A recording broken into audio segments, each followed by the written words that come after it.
무더운 여름입니다.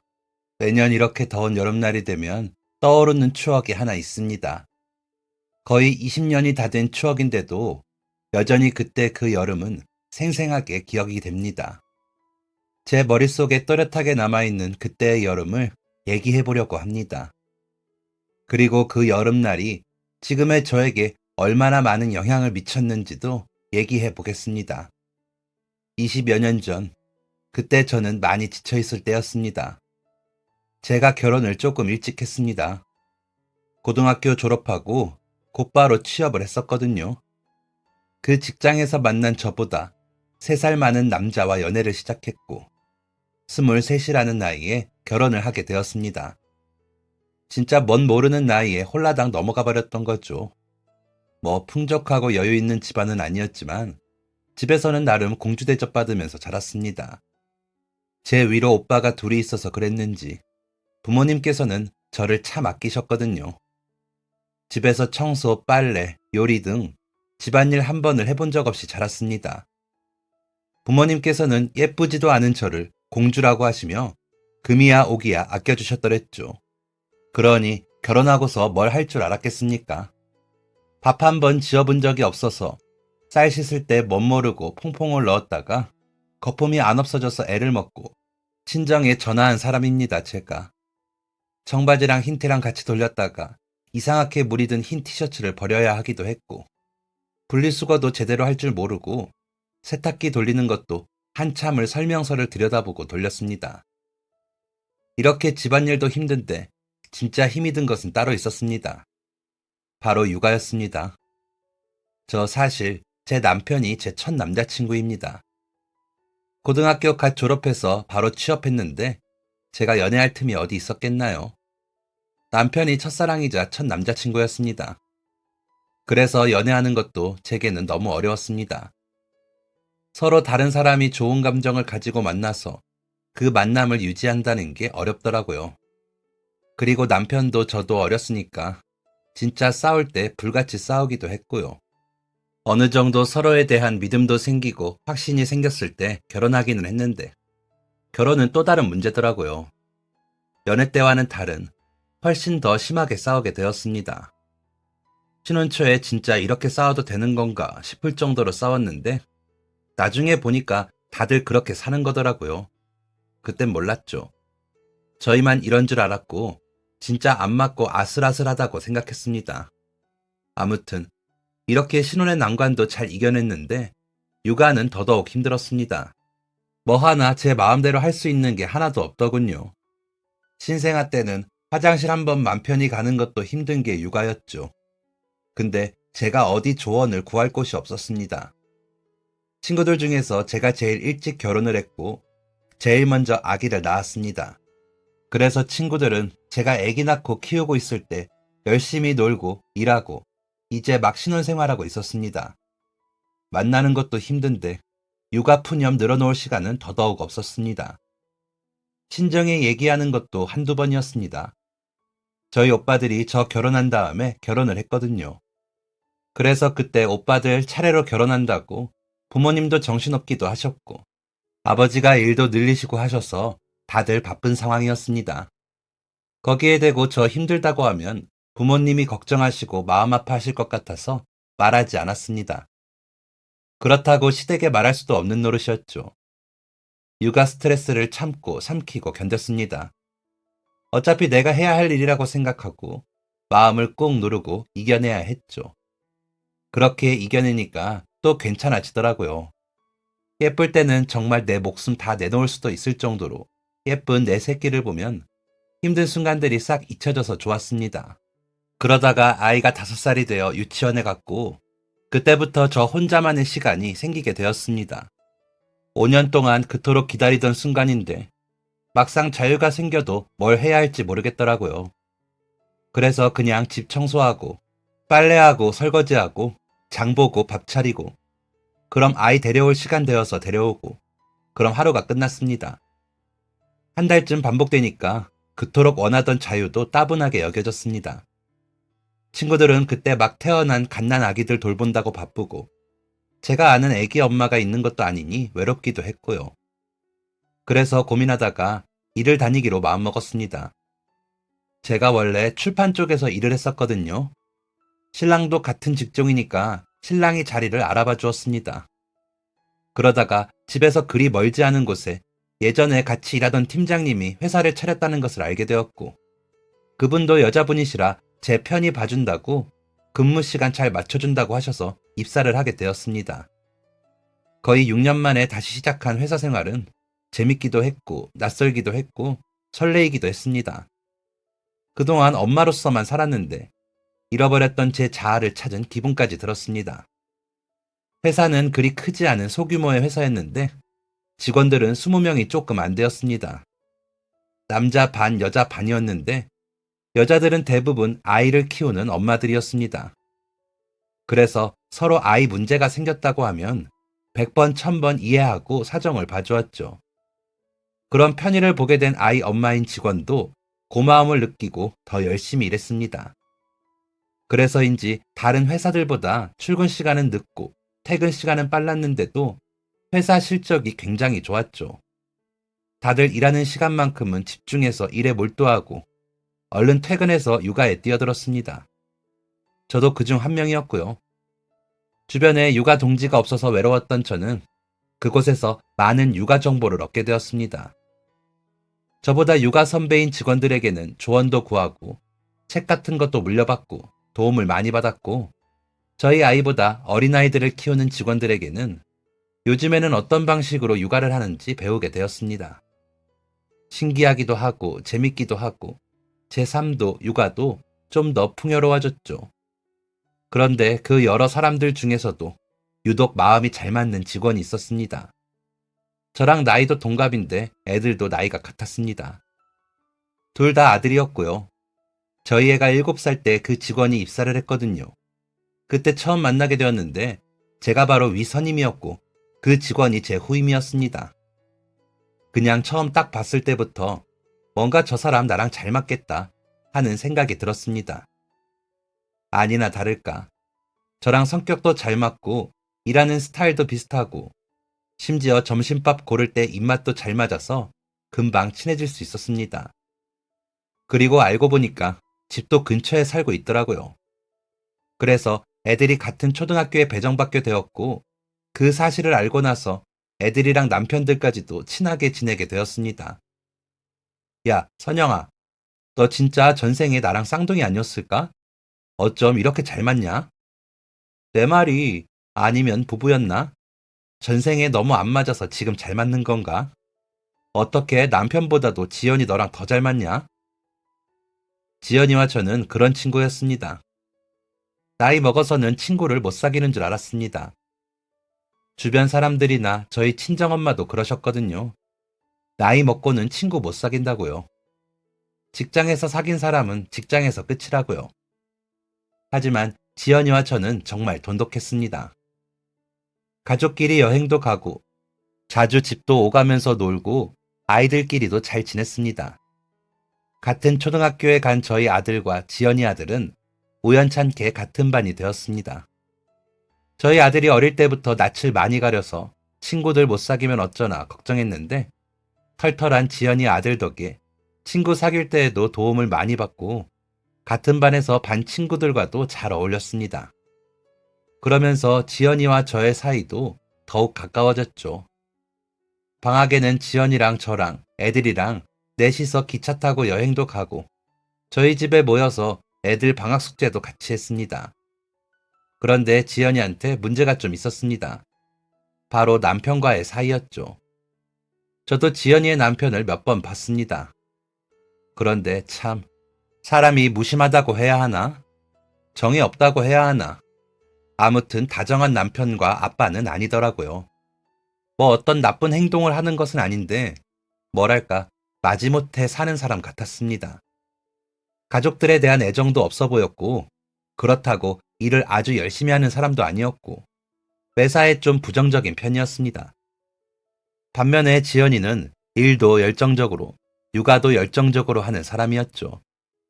느끼고는 있었지만 둘이 온도차가 많이 나더군요.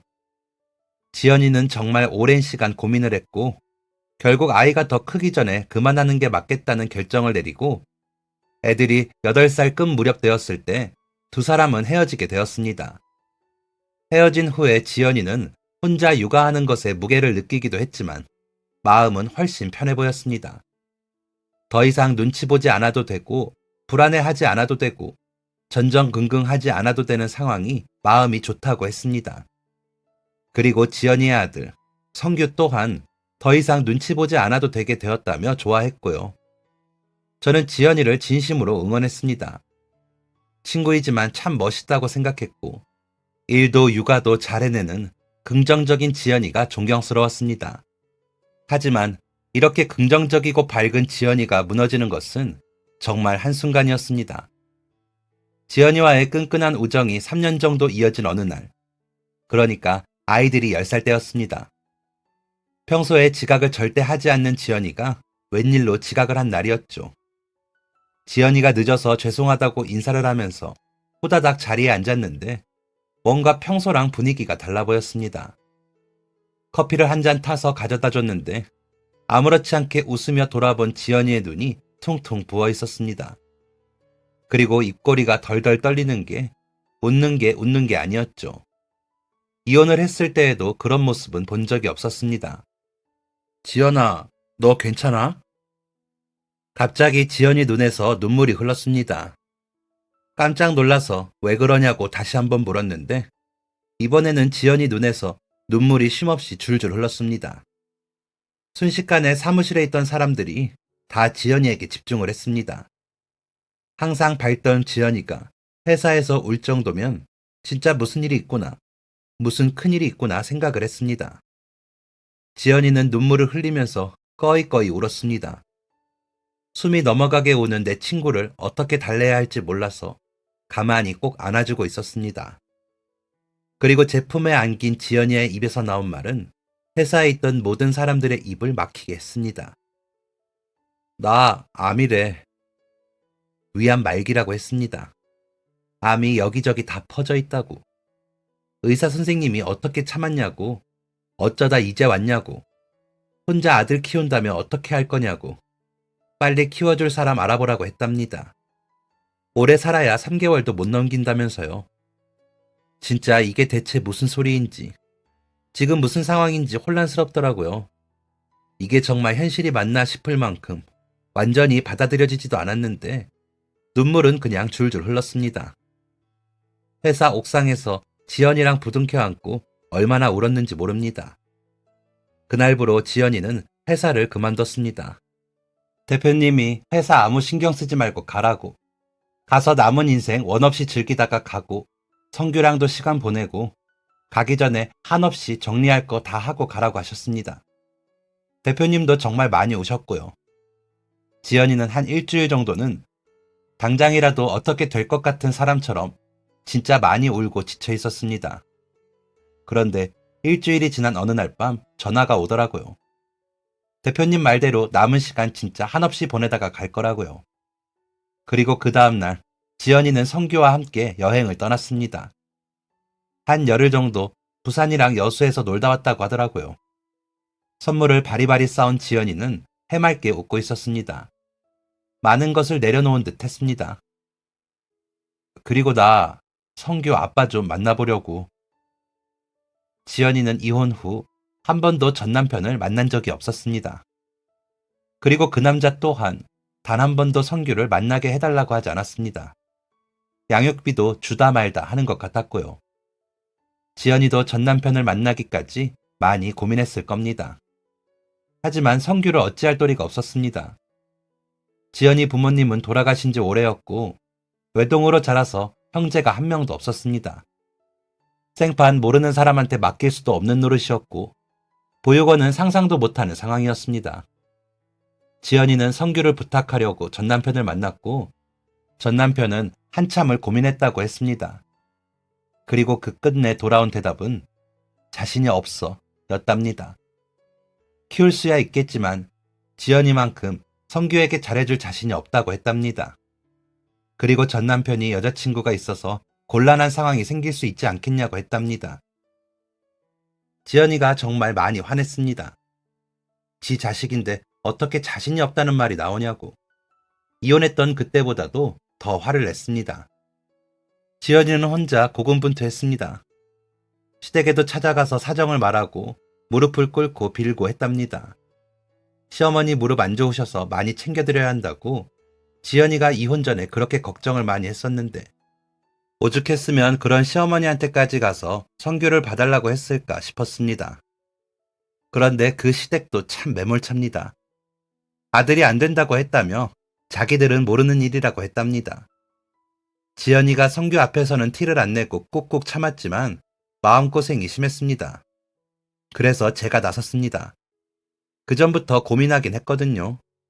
남편과 상의도 많이 했고요. 그래도 가족이 먼저일 것 같아서 꾹 참고 있었는데 이제는 의사를 물어봐도 되겠다 싶어서 물어봤습니다. 성규, 내가 데려올까?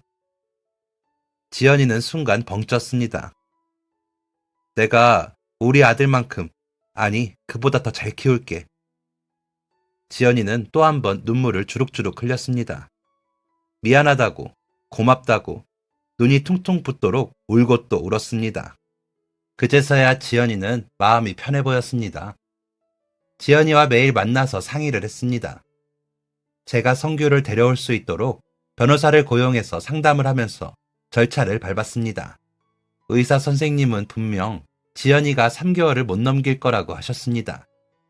하지만 지연이는 6개월을 살았습니다. 마지막 한 달은 제발 이제 그만하고 싶다고, 차라리 죽고 싶다고 할 정도로 고통스러워했지만 선생님이 말씀하신 날에 2배를 살았습니다. 살았다기보다 버텼습니다. 성규가 제 호적에 올라오는 것을 보고서야, 그걸 확인하고서야 떠났습니다. 그것 때문에 버틴 것 같았습니다. 선생님이 말씀하신 날보다 3개월이나 더 지연이에게 그 3개월은 모성애였을 겁니다. 모성애로 버티고 살았던 겁니다. 그렇게 버티고 버티다 떠난 지연이, 장례식장에 상주 노릇 할 사람이 없어서 저희 가족이 그 자리를 맡았고 지연이의 마지막을 함께 해주었습니다. 그날부로 저희 가족이 된 성규는 정말 많이 울었습니다. 장례식 내내 울었습니다. 10살짜리 꼬마애가 지치지도 않는지 밥도 안 먹고 울기만 했습니다. 성규도 자기 엄마가 아프다는 것을 알고는 있었지만 엄마의 빈자리를 납득하기까지 꽤 오랜 시간이 필요했을 겁니다. 10살을 3달 남겨뒀었는데 그동안 성규는 참 암울해 보였습니다. 지연이는 생전에 성규에게 엄마가 떠날 것을, 그리고 성규가 저희 가족이 될 것을 수도 없이 얘기했습니다. 이해시키려고 노력했고요. 하지만 어른도 받아들이기 힘든 일을 그 어린 것이 어떻게 받아들일 수 있겠습니까? 성규는 굉장히 힘들어했고 많이도 울었습니다. 그때 저와 남편이 어떻게든 성규 마음의 안정을 찾아주려고 많이 노력했습니다. 지연이 납골당도 같이 가고 대화하는 시간도 많이 가져보고 바람 쐬러도 종종 나가는 등 성규의 마음을 달래려 했습니다. 하지만 저희보다 성규의 마음을 더 잘 헤아릴 수 있는 건 바로 저희 아들이었습니다. 둘이야 7살 때부터 봐와서 워낙 친한 친구였습니다. 하지만 성격은 정반대였죠. 저희 아들은 낯을 많이 가리고 소극적이고 매사에 조심하고 신중한 반면 성규는 매사에 적극적이고 털털하고 개구진 아이였습니다. 처음엔 지연이랑 저도 걱정했습니다. 둘이 잘 안 맞으면 어쩌나 하고요. 그런데 신기할 정도로 애들은 잘 지냈고 초등학교에 가서도 그 우정은 쭉 이어졌습니다. 그런데 저는 참 우리 아들이 무르고 여리다고 생각했거든요. 하지만 그 속내는 참 단단했나 봅니다. 단단한 마음으로 성규의 불안정한 마음을 잘 보살펴 주었고 성규의 마음을 헤아리고 보듬어주면서 옆을 잘 지켜주었습니다. 저희 아들 호진이가 성규 보고 그랬다네요. 우리는 이제 형제라고. 외동이라서 심심했는데 이제 네가 있어서 심심하지 않고 외롭지 않다고. 너무 좋다고요. 어른들이 눈치 보며 챙겨주는 것보다 동갑내기 친구의 말이 더 큰 위로가 되었나 봅니다. 11살이 된 성규는 다시 예전처럼 밝아졌습니다. 그리고 성규와 호진이의 사이도 더욱 돈독해졌죠. 두 아이는 정말 쌍둥이라도 되는 것처럼 늘 함께 붙어 다녔고 취미 생활도 공유하고 공부도 같이 하면서 자랐습니다. 아이가 하나에서 둘이 되면서 사실 힘들지 않았다고 하면 거짓말일 겁니다. 저 하늘에 있는 지연이에게 한 점 부끄럼 없이 성규 정말 제 아들처럼, 아니 어쩔 때는 제 아들보다 훨씬 더 잘 챙겨주려고 노력했거든요. 제품에 온 이상 정말 제 아들이라 생각하고 잘 키워야겠다고 마음먹었습니다. 내 자식 좋은 거 먹이고 싶고 예쁜 거 입히고 싶고 제대로 된 교육받게 하고 싶은 건 어느 부모나 똑같은 마음이잖아요. 그러니 식비도 늘어나고 의료비도 2배, 교육비도 2배가 되어 부담이 되는 것은 사실 어쩔 수 없었습니다. 저희 애들 유치원생 때부터 일한 회사에서 꾸준히 일하면서 차근히 승진도 하고 적지 않은 돈을 벌었고 남편도 저랑 처음 만난 그 회사에서 과장까지 승진했지만 집 대출금 갚고 생활비 쓰고 교육비 쓰고 경조사비 나가고 하면 빠듯했습니다. 하지만 아이들한테 티를 낼 수는 없었습니다. 그럼 호진이는 알게 모르게 마음속으로 성규를 원망하게 될 수도 있고 성규는 눈치를 보면서 자격지심이 생길 수도 있겠다고 생각했거든요. 그래서 제가 조금 덜 먹고 덜 꾸미더라도 애들 교육에는 아끼지 말자 싶었습니다. 그도 그럴 것이 저희 애들 참 타고난 재능들이 있었거든요. 호진이는 노래를 했습니다. 어릴 때 자신감 기르려고 합창단에 잠깐 보내봤었는데 거기서 재능을 발견했거든요. 저랑 남편은 타고난 음치인데 말이죠. 그래서 중학생 때부터 꾸준히 성악을 배웠고 고등학생 때 진로를 성악가로 확실히 정해서 계속 레슨을 받곤 했습니다. 그리고 성규는 미술에 아주 뛰어난 재능이 있었습니다. 아주 어렸을 때부터 그림을 꽤나 잘 그리는구나 생각은 하고 있었습니다. 하지만 그 정도로 뛰어난 줄은 모르고 있었습니다. 그러다가 중학생이 되었는데 학교 미술 선생님께서 성규에게 특기 활동으로 미술반에 들어올 것을 권유했고 얼떨결에 들어갔다가 성규는 자신의 재능을 알게 되었습니다. 그래서 성규는 중학교 3학년 때부터 본격적으로 미술학원을 다니면서 미술을 시작했죠. 저와 신랑은 대학교를 나오지도 않았을 뿐더러 미술이나 노래 같은 예체능으로는 아예 아는 게 없어서 이 아이들을 어떻게 방향을 잡아줘야 할지 어렵더라고요. 그래서 주변 사람들한테 물어서 이쪽 전공한 사람도 만나보고 미술학원 선생님이나 성악 레슨 선생님께도 여쭙고 이쪽으로 전공을 하는 자녀가 있는 사람들에게도 물어봤습니다. 다들 돈 얘기부터 하더라고요. 애들 둘 예체능 시키려면 단단히 각오하라고요. 월급쟁이 부부인 저희에게 그 말은 참 부담이 되었지만 그래도 애들을 위해서 내 한 몸 불사질러야겠다 생각했습니다. 그리고 또 하는 말들이 공부를 잘해야 한다는 겁니다. 저는 막연하게 예체능 하는 사람은 그 분야만 잘하면 되는 거 아닌가 생각했거든요. 그런데 우리가 알고 있는 그런 명문대에 가려면 그 분야에 뛰어나게 잘하는 것은 물론이고 좋은 성적은 당연하게 준비되어야 한다고 했습니다. 저희 애들 둘 다 공부를 잘하지 못했습니다.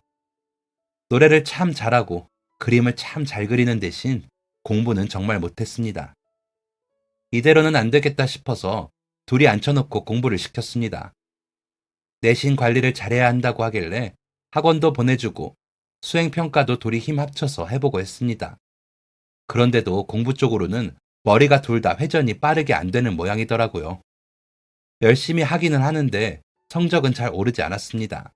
그러다가 16살 때 후반부에 성규가 성적이 훌쩍 뛰었습니다. 호진이는 공부하는데도 성적이 잘 안 오르니까 하는 둥 마는 둥 했거든요.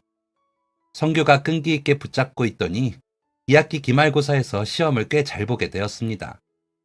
원래 둘 다 하위권이었는데 중위권까지는 같이 올렸다가 계속 유지를 하다가 성규가 상위권으로 올라간 거죠.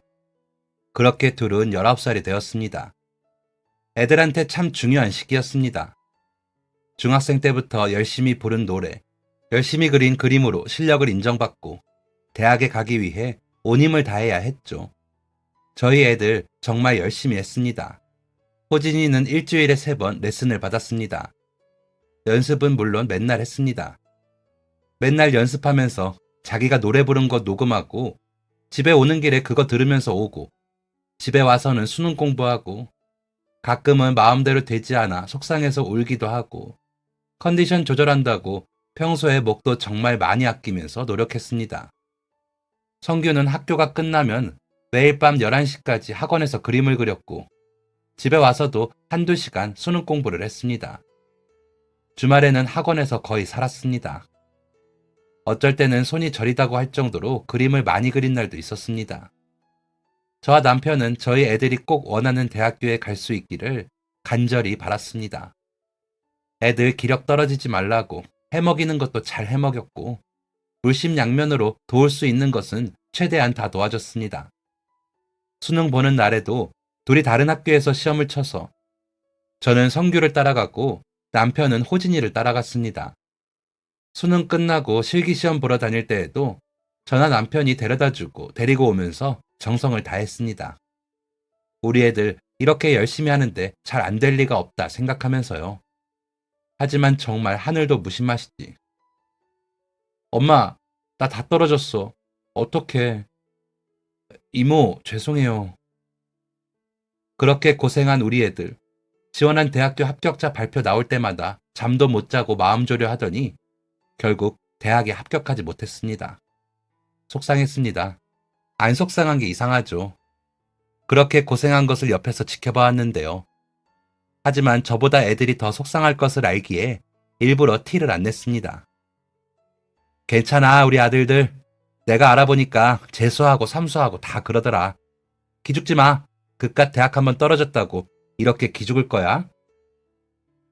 일부러 애들 앞에서 더 씩씩하게 웃고 더 맛있는 것도 많이 먹였습니다. 그런데 어느 날 성규가 그러더라고요. 이모, 저는 재수 준비 안 할래요. 뭐? 왜?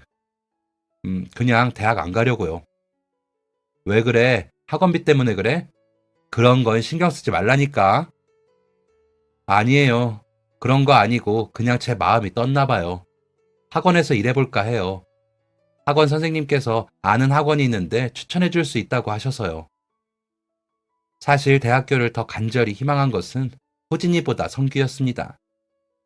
그림을 정말 진심으로 좋아했던 성규는 대학교에 가서 그림에 대해 더 전문적으로 배우게 되는 것을 엄청 기대하고 있었거든요. 성규는 대학교 사이트나 과제전 같은 것들을 직접 찾아보면서 자기와 취향이 맞는 학교를 골랐고 모집 전형도 스스로 알아보고 정리해서 대학교 지원도 했습니다. 어디에는 어떤 교수님이 계시는데 그 교수님이 어떻다더라. 어디는 어떤 유명한 디자이너가 다닌 학교라더라. 어디는 강의 시간에 이런 것도 한다더라 하면서 대학교에 대한 희망을 말했던 게 성규였습니다. 그래서 당연히 재수를 할 줄 알았고 저는 빚을 내는 한이 있더라도 아이들이 원할 때까지 끊임없이 지원을 해줄 생각이었죠. 그런데 대학교를 가지 않겠다니 애가 학원비 때문에 그러나 아니면 대학교에 떨어져서 충격을 받고 실망했나 걱정이 되었습니다. 그러더니 정말로 학원에 취업을 하더라고요. 성규가 그런 애가 아닌데 호진이도 좀 놀랐는지 같이 다시 도전해보자고 설득도 했습니다. 하지만 성규는 아니라면서 거절을 했죠. 그동안 노력한 게 너무 아깝고 성규 재능도 아까워서 달래도 보고 남편이 훈육도 해보고 별의별 방법을 써봤지만 성규는 끝까지 뜻을 꺾지 않았습니다. 그래, 자기도 다 생각이 있겠지 싶어서 알겠다고 했죠. 그래도 성규는 그림은 계속 그릴 거라고 했습니다. 정말로 성규는 학원 일을 마친 후에도 집에 오지 않고 학원에 남아서 그림을 그리는 날이 꽤 많았습니다. 혼자서 공부도 하는지 그림 관련된 책, 미술책 같은 것들을 많이 보기도 했고요. 그런데 처음에는 아무렇지 않았는데 나중에 갈수록 뭔가 수상한 점들이 있었습니다. 언제 한 번은 제가 학원 앞에 찾아갔던 적이 있었거든요.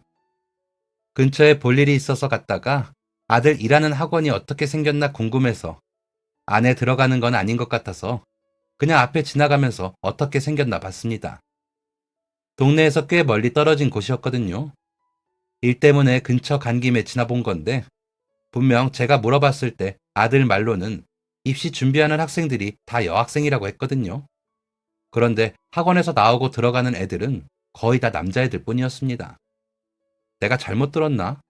아니면 애들이 새로 들어왔나 생각했습니다. 이상하다 생각하면서 볼일을 보러 갔고 미팅이 좀 길어져서 늦은 시간에 마무리가 되었습니다. 마침 성규가 퇴근할 시간이더라고요. 같이 집에 갈까 싶어서 전화를 해봤습니다. 성규야, 어디야? 저 끝났는데. 왜요? 오늘도 그림 좀 그리다가 가려고요. 아, 그래. 알겠어.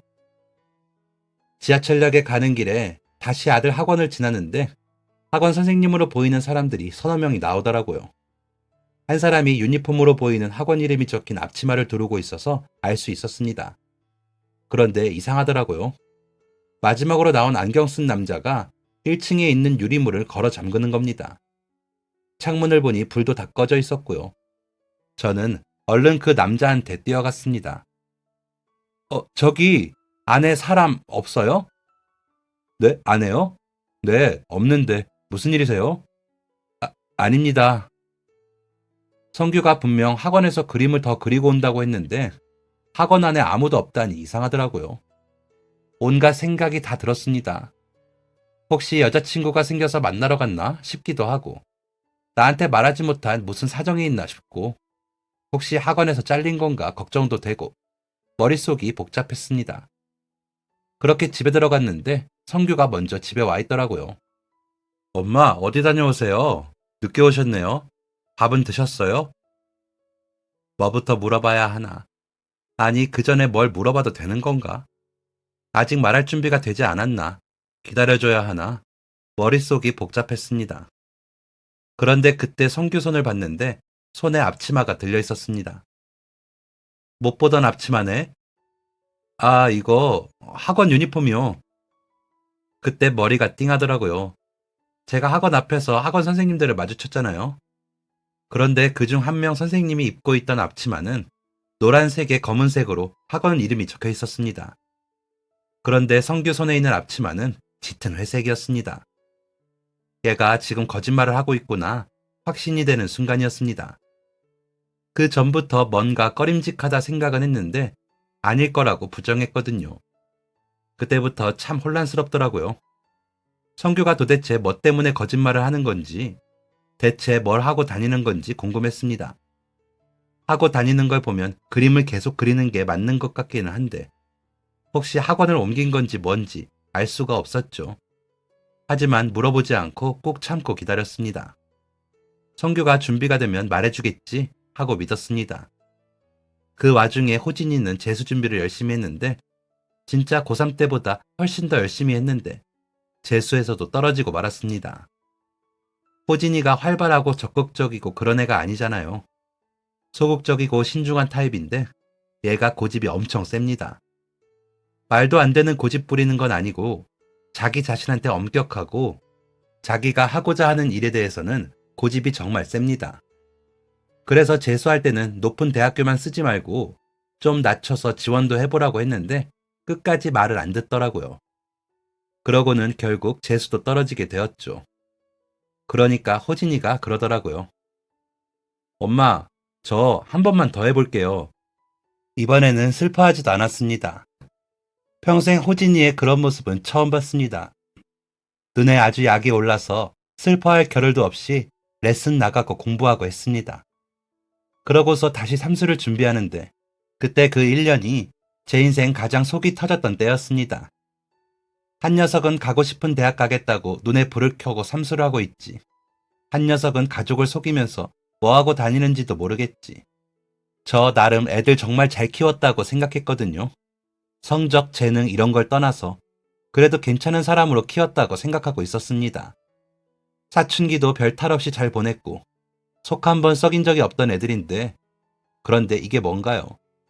뼈 빠져라 고생해서 키운 결과가 이건가? 하고 마음이 착잡했죠. 아마 갱년기 때문에 더 그랬지 않나 싶습니다. 아무튼 그렇게 혼자만 속이 끓고 있던 어느 날이었습니다. 호진이가 세 번째 수능을 받고 호진이가 희망하는 그 학교에 세 번째 실기를 봤습니다. 그리고 어느 추운 겨울날 결과가 나왔습니다. 호진이가 이번에도 떨어지면 정말 이제 그만할 거라고 했거든요. 대학이고 뭐고 다 끝이라고. 그 말 듣고도 속 터졌지만 그래 너 알아서 해라 했죠. 삼수 결과를 보기 위해 온 가족이 모였습니다. 컴퓨터로 확인을 하는 거였는데 호진이가 손이 떨려서 도저히 못 누르겠다고 해서 성규가 도와줬습니다. 클릭을 하는 순간 합격 두 글자가 진하게 보였습니다. 저는 입을 틀어막았고 호진이는 소리를 질렀습니다. 남편은 안경을 집어던지고 박수를 치면서 호진이를 끌어안았습니다. 성규도 소리를 지르며 기뻐했습니다. 정말 경사가 아닐 수 없었습니다. 당사자가 아닌 저도 이번에 아들이 붙을지 안 붙을지 또 떨어지면 어쩌나 하면서 너무 불안했는데 본인은 오죽하겠습니까? 그런데도 끝까지 정신 차리고 노력해준 호진이가 너무 대견하고 고마웠습니다. 남편이 오늘은 무조건 소고기를 먹어야겠다면서 집 근처 소고기집으로 저희를 데려갔습니다. 다들 한껏 들떠 있었습니다. 아낌없이 기쁨을 표현할 수 있는 그토록 기다렸던 날이었습니다. 그런 세 사람을 보면서 혼자 생각했습니다. 그래, 오늘 분위기도 좋은데 성규한테도 무슨 일이 있는 건지 슬쩍 물어봐야겠다고요. 맛있는 소고기를 눈앞에 두고도 언제 말하나 계속 생각하고 있었습니다. 그런데 그때였습니다. 호진이 대학교 합격도 했으니까 저 사실 할 말 있어요. 호진이랑 남편은 대수롭지 않게 성규를 쳐다봤습니다. 하지만 저는 알 수 있었습니다. 그동안 거의 2년 동안 꽁꽁 숨겨둔 성규의 비밀을 알게 되는 날이라는 것을요. 성규는 우물쭈물하다가 맥주를 벌컥벌컥 들이키고는 시원하게 크 하는 소리를 냈습니다. 남편이랑 호진이는 애타는 제 마음도 모르고 정신없이 먹기만 바빴죠. 저 사실 성규가 다시 입을 열었습니다. 무슨 비밀일까? 대체 뭘까 생각하면서 침을 꿀꺽 삼켰습니다. 저 사실 대학 다녀요. 다들 멍했습니다. 이게 무슨 말인가 했습니다. 대학교를 다닌다니? 대학교를 왜 다니지? 대학교에 어떻게 다닌다는 거지? 뭐가 어떻게 된 거지? 머릿속이 온통 물음표였습니다. 호진이가 뭐? 하고 물었습니다. 저 사실 고3 때 대학 떨어진 거 아니었어요. 붙었어요. 어? 그게 무슨 말이야? 대학에 떨어지지 않았다니. 속여서 죄송해요. 그런데 호진이가 속상해할까봐 차마 합격했다는 사실을 말할 수가 없었어요. 원래 금방 말하려고 했는데 어쩌다 보니까. 호진이 대학 붙으면 말하려고 했어요. 진짜요. 끝까지 속일 생각은 없었어요. 그럼 너 학원에서 일한다는 것도 거짓말이에요. 학교에 계속 나가서 그림을 그릴 테니까 적당한 핑계가 필요해서. 그럼 그동안 들고 다닌 책들도 다, 네, 학교에서 공부하는 책들이에요. 진짜 죄송해요. 호진아, 미안하다. 저는 사태 파악을 하려고 머리를 열심히 굴리고 있는데 남편이 갑자기 웃음을 터뜨렸습니다. 그 호탕한 웃음에 저도 모르게 피식 웃음이 새어나왔습니다. 어이가 없었습니다. 아니, 어떻게 하면 가족한테 2년 동안이나 대학에 다닌 것을 속일 수가 있나 싶어서 성규의 행동이 너무 웃겨서 웃음이 나왔고, 그동안 저는 성규가 나쁜 짓을 하고 다니는 건 아닌지 괜한 생각을 했다는 것에 어이가 없어서 웃었습니다. 호진이도 저희를 따라서 웃었습니다. 야, 너 바보냐? 그걸 왜 말을 안 해? 2년 동안이나 어떻게 숨겼어? 너 진짜 대단하다. 재밌기도 어이없기도 웃기기도 한 이 상황에 모두 한바탕 웃음을 터뜨렸습니다. 그리고 성규의 넋두리 아닌 넋두리가 시작되었습니다. 그동안 대학에 다닌다는 사실을 숨기려고 꽤나 고군분투했더라고요. 학원에서 일을 한다고 거짓말을 했으니까 학교 방학에도 어쩔 수 없이 집에서 나가야 했고, 혼자서 열심히 알아보고 학자금 대출까지 받았고, 주말에는 진짜로 카페에서 아르바이트를 하면서 생활비를 벌어서 생활을 했던 겁니다. 진짜 기가 찬 게 웃기고 어이없는데 짠했습니다. 듣는 내내 웃음만 나오더라고요. 성규 자신도 어이가 없는지 실소를 터뜨렸습니다. 혼자 대학에 가면 호진이가 옆에서 보면서 속상해할까봐 말을 못했다는데 얼마나 마음이 따뜻하게 예쁜가요? 우리 부부한테 이렇게나 훌륭한 아들이 둘이나 있어서 너무 행복했던 순간이었습니다. 그날 이후 성규는 당당하게 대학교를 다녔습니다. 학자금 대출 받은 건 모두 다 갚아주었습니다. 성규가 나중에 졸업하고 일해서 갚으면 된다고 했지만 저희가 뼈 빠지게 일한 이유가 뭡니까? 자식들 좋아하는 거 맘 편히 하게 하려고 한 거잖아요. 대학생 때까지는 지원해준다고 하고 학비는 저희가 다 내줬습니다. 결혼은 자기들이 알아서 하겠죠 뭐. 호진이도 뒤늦게 시작한 대학교 생활에 아주 만족을 했습니다. 다 파릇파릇한 20살일 줄 알고 처음엔 약간 기가 죽은 듯 했는데 재수생, 삼수생, 사수생이 허다하다고 하더라고요. 참, 우리 애들 비롯해서 남의 집 애들도 고생이 많습니다. 아무튼 호진이와 성규 다 대학생활 잘하고 군대까지 잘 다녀오고 진짜 어른이 되어서 이제는 모두 저희 품을 떠났습니다. 아직도 애들 대학교 다니면서 과제가 어쩌고 저쩌고 하던 게 생생한데 내 자식 크는 건 아마 죽을 때까지 아쉬운 건가 봅니다. 언제 이렇게 커서 이제 독립을 했네요. 호진이는 공부를 하러 지금 영국에 가 있습니다. 성악 공부도 하고 일도 하고 아주 바쁜 것 같더라고요. 얼마 전에는 영국에서 만난 교포 여자친구를 영상통화로 소개시켜주기도 했습니다. 우리 호진이 고집 맞춰주며 만나는 거 보니 아주 야무진 여자친구인 게 틀림없는 것 같더라고요. 성규는 지금 회사를 다니고 있습니다. 순수 미술을 전공했던 아이였는데 알고 보니 전과를 했더라고요. 디자인 회사에서 팀장님으로 열심히 일하고 있습니다. 그리고 또 저희한테 말 안 했던 게 있는데 이 녀석 대학교 들어가자마자 여자친구를 사귀었었더라고요. 그것도 저희 식구 중에 아무도 모르고 있었습니다. 아주 철저하게 숨겼더라고요. 그런데 이번에 그 여자친구를 집에 데려와서 소개를 해주었습니다. 결혼하고 싶다고 하더라고요. 소개하면서 결혼하고 싶다.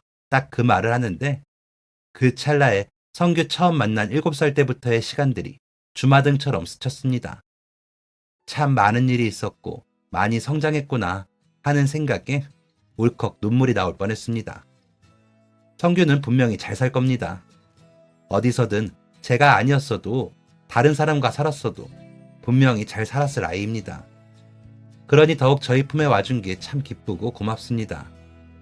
나중에 언젠가는 하늘에 있는 지연이를 만나게 되겠죠. 우리 성규 참 잘 키웠으니 지연이 볼 때 자랑스럽게 볼 수 있을 것 같네요. 나의 멋진 아들들, 참 고맙고 사랑하는 내 새끼들. 앞으로도 이렇게 훌륭하고 멋있고 괜찮은 사람으로 살았으면 좋겠습니다. 감사합니다. 지금까지 사연 들어주셔서 감사합니다. 사연이 재밌으셨다면 구독과 좋아요를 눌러주세요. 감사합니다. 안녕히 계세요.